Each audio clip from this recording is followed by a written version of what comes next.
안녕하십니까. 길벗 아카데미에서 국어를 가르치고 있는 조영재입니다.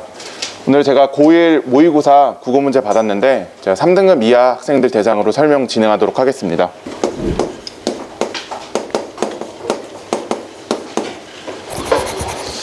지금 나태주 시인의 작품이 나와 있는데요. 사실 이제 시에 대한 연습이 부족한 고등학교 1학년 친구들에게는 좀 다소 추상적이고 난해하게 느껴질 수 있는 시입니다. 그렇기 때문에 잠시 문제로 내려갈 수 있을까요? 다행히도 문제에서 보기를 통해서 시를 이해할 수 있는 힌트를 제시하고 있습니다. 그렇기 때문에 해당 시를 이해하기 위해서는 먼저 보기에 대한 정확한 이해가 선행되어야 됩니다.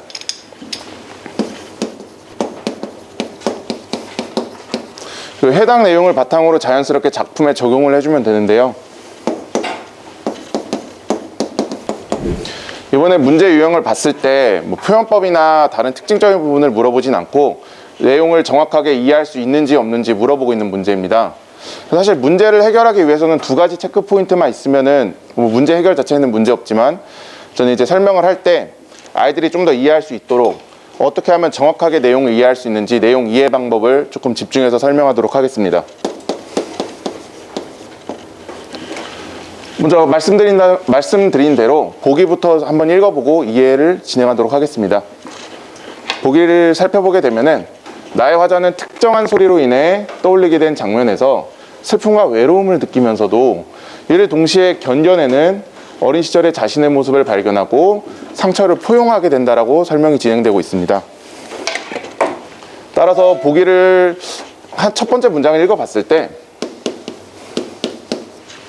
일단 작품 속에서 특정한 소리라는 게 등장하겠구나. 그리고 그 특정한 소리가 어떤 건지 아직까지는 정확히 모르겠지만 최소한 이 시인에게 슬픔을 떠올리게 해주면서 동시에 그 슬픔이 슬픔으로 끝나지 않고 극복하게 된다는 것을 알려주고 있습니다. 그 다음에 이어서 다음 문장 읽어보겠습니다. 이연을 기점으로 하여 1년과 3년에 나뉘어 제시된 장면에서는 기억 속 화자의 서로 다른 모습을 포착함으로써 이러한 양상을 드러내고 있다. 사실 아직 안 읽어봤지만 1년과 2년, 3년이 있다는 걸 알 수 있고요.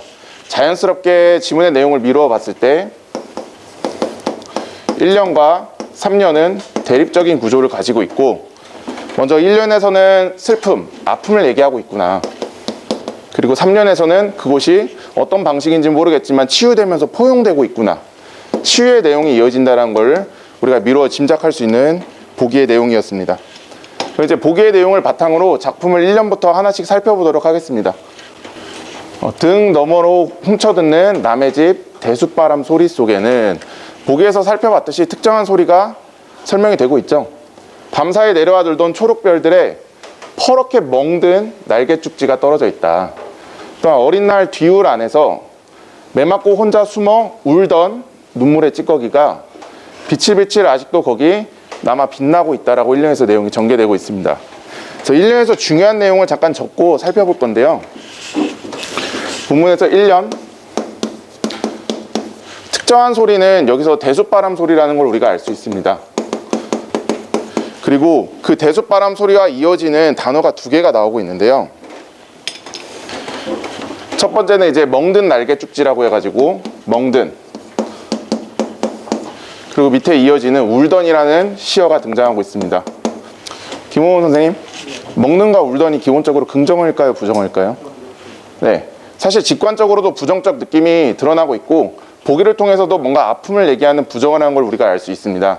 그렇기 때문에 두 가지 시어를 통해서 우리가 1년에 있어서는 지금 상처를 얘기하고 있구나. 1년의 내용을 한번 정리하고 지나가도록 하겠습니다. 그 다음에 2연 이어서 읽어보도록 하겠습니다.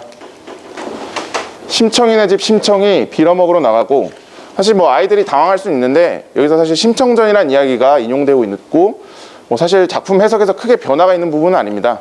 그래서 아이들에게 이런 부분에 너무 꽂히지 말고 내용을 좀 전체적으로 볼 수 있도록 지도가 필요하고요. 신봉사가 혼자 앉아 날무처럼 끄들끄들 졸고 있는 툇마루 끝에 개다리 소반이 비인 상사발에 마음만 부자로 쌓아두던 그 햇살이 다시 눈뜨고 있다. 다시 눈뜨고 있다. 한번 먼저 정리를 하고 가보도록 하겠습니다. 지금 2연에서는 툇마루라는 공간이 등장하고 있는데요. 퇴마루한 공간에 지금 햇살을 얘기해주고 있습니다. 그리고 햇살이 이 신봉사에게 마음을 부자로 만들어주고 있다. 사실 마음을 부자로 만들어주고 있다는 것은 우리가 직관적으로 긍정으로 해석이 가능하겠죠. 이어서 나머지 두 시행 읽어보도록 하겠습니다. 장승상내 참대밭의 우레소리도 다시 무너져서 내게로 달려오고 있다. 이 부분은 아이들이 조금 어려워할 수 있는데요. 참대밭이라는 말이 갑자기 등장했는데 사실 어려운 말은 아닙니다. 참대나무 숲의 바람소리라는 뜻으로서 1년에서 얘기했던 대숲바람소리랑 자연스럽게 이어지는 시어입니다. 그렇기 때문에 밑에 있는 시어는 약간 정리를 해볼 텐데요. 참대밭의 우레소리, 우레소리라고 적어보겠습니다. 그런데 이 우레소리가 그냥 끝나는 게 아니라 다시 무너졌다. 사실 1년을 통해서 우리가 우레소리는 슬픔을 떠올리게 하는 부정어였다는 것을 알 수 있습니다. 근데 그 슬픔을 나타내는 단어가 무너졌다. 이거는 슬픔이 치유될 수 있는 인식의 전환으로 우리가 해석할 수 있는 부분입니다. 그래서 이연에서는 아픔이 다르게 느껴질 수 있는 인식의 전환을 한번 정리하고 넘어가도록 하겠습니다. 마지막 3년 읽어보도록 하겠습니다. 1년에 나왔던 내용이 반복돼서 다시 진행되고 있는데요. 등 너머로 훔쳐듣는 남의 집 대숲바람 소리 속에는 내 어린 날 여름 냇가에서 손바닥 벌려 잡다 놓쳐버린 벌거벗은 햇살의 그 반쪽이 앞질러 달려와서 기다리며 저 혼자 심심해 반짝이고 있다. 또 저 혼자 심심해 물구나무 서 보이고 있다 라고 시가 완료되고 있는데요. 3년의 내용에서도 좀 중요한 내용들을 적어보도록 하겠습니다.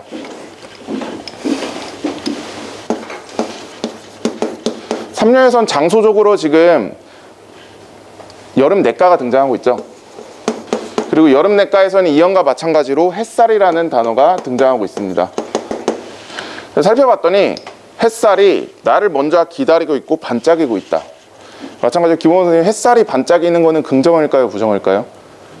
네, 기본적으로 긍정적이라는 걸 우리가 알 수 있고요. 또 앞에 보기에서 정리했듯이 3년의 내용은 우리가 슬픔이 치유되는 부분입니다. 그렇기 때문에 햇살이 기다리고 있다. 이건 노란색으로 적겠습니다. 그리고 반짝인다. 두 가지 내용을 바탕으로 우리가 긍정으로 해석을 할 수 있고요. 그렇기 때문에 3년의 내용은 마지막에 우리가 치유, 아픔이 극복되고 있다는 상황으로 정리할 수 있습니다. 그래서 시 전체적으로 그냥 단순히 접근하면 어려울 수 있지만 보기의 내용을 바탕으로 구조화를 잡고 그래서 구조에 맞춰서 해석하면 나름대로 접근할 수 있는 작품이었습니다. 이제 3분 시간 잡고 문제 해설하도록 하겠습니다. 문제 부탁드립니다. 1번 선택지 읽어보게 되면은 1년의 대숲바람 소리는 초록별들의 퍼렇게 멍든 날개죽지와 연결되면서 화자에게 매맞고 혼자 숨어 울던 유년 시절의 서러운 기억을 떠올리게 한다. 앞서 본문에서 살펴봤듯이 멍들었다, 운다. 자연스럽게 부정어로 해석이 됩니다. 그렇기 때문에 유년 시절의 서러운 기억을 떠올리게 한다는 부분에서 해석상 문제 전혀 없고요. 두 번째 선택지 살펴보겠습니다. 이연에서는 심청인의 집 마음만 부자로 쌓아주던 그 햇살이 화자에게도 다시 눈뜨고 있는 것으로 언급되면서 서러운 기억을 포용할 수 있는 가능성을 암시하고 있다. 여기서 언급된 햇살 그리고 다시 눈뜬다. 앞서 살펴봤듯이 긍정으로 해석될 수 있는 부분이기 때문에 아픔을 치유할 수 있는 가능성 충분히 문제없이 해석이 가능합니다. 세 번째 선택지도 이어서 읽어보겠습니다. 이연에서 다시 눈뜨고 있다와 다시 무너져 내게로 달려오고 있다가 대응되면서 다시 눈뜨는 건 햇살이었고 다시 무너져서 달려오는 거는 우레소리였죠. 두 가지는 유사한 기능을 하고 있음을 읽어내게 한다. 앞서 설명드렸다시피 우레소리 자체는 부정어로도 해석되지만 그게 무너져서 온다라는 거는 우리가 다시금 인식을 바꿀 수 있는 가능성을 제시하고 있습니다. 그렇기 때문에 여기서는 다시 눈뜬다, 또 내린다. 앞서 말씀드렸듯이 인식의 전환으로 살펴보도록 하겠습니다. 네 번째 선택지 읽어보겠습니다. 여름냇가, 3년에 있는 여름냇가와 2년에 있는 툇마루 끝은 동일시되면서 화자가 어린 시절의 결핍으로 인해 꿈과 희망의 좌절을 경험했던 공간이다. 화자가 슬픔을 느꼈던 공간은 텐마루가 될 수도 있죠. 하지만 그 부분은 1년에 나왔던 텐마루 뒤울이고요. 지금 2년과 3년 여름내과 텐마루 같은 경우에는 우리가 햇살을 느낄 수 있었던 긍정적 공간으로 해석이 됩니다. 그렇기 때문에 여기서는 좌절을 경험했다는 부분이 설명이 틀렸기 때문에 4번이 정답입니다. 그래서 내과와 텐마루는 앞서 설명드린 긍정적인 공간입니다. 따라서 정답은 4번이고요.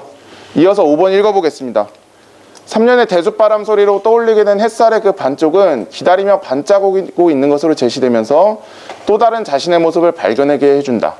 앞서 설명드렸던 인식의 전환을 통한 치유. 그렇기 때문에 정답은 4번으로 해설하고 마무리하도록 하겠습니다. 이 부분에서는 치유. 네, 문제 해설은 여기까지 진행을 하고 출제율과 난이도 설명드리도록 하겠습니다. 사실 보기를 이용해서 이렇게 문제 해석을 접근하는 문제는 모의고사에서든 내신에서든 항상 필수 출제 문제입니다. 그렇기 때문에 출제율은 4.5점 매길 수 있고요. 난이도 같은 경우에는 이 시에서 같이 살펴봤듯이 상징적인 단어들이 많기 때문에 오히려 1등급과 2등급 아이들에게는 약간 쉽게 느껴질 수도 있습니다. 하지만 제가 타겟 잡았던 3등급 이하 학생들은 오히려 그 상징성 때문에 조금 더 어려워할 수 있는데요. 특히 고1 학생들은 상징적인 단어들을 어떻게 해석해야 될지 암기도 아직 안 되어 있고 이해가 부족하다 보니까 해당 등급 친구들한테는 4점 정도 난이도 줄 수 있을 것 같습니다. 출제율과 난이도 설명 마치도록 하고 추가적으로 설명할 수 있는 부분들은 사실 이 작품에서도 뭐 청각적 심상이나 시각적 심상 같은 심상 표현들이 많이 사용되었고 또 반복법, 의인법, 그 다음에 뭐 시적 허용 같은 표현법이 다양하게 두루두루 쓰인 시입니다.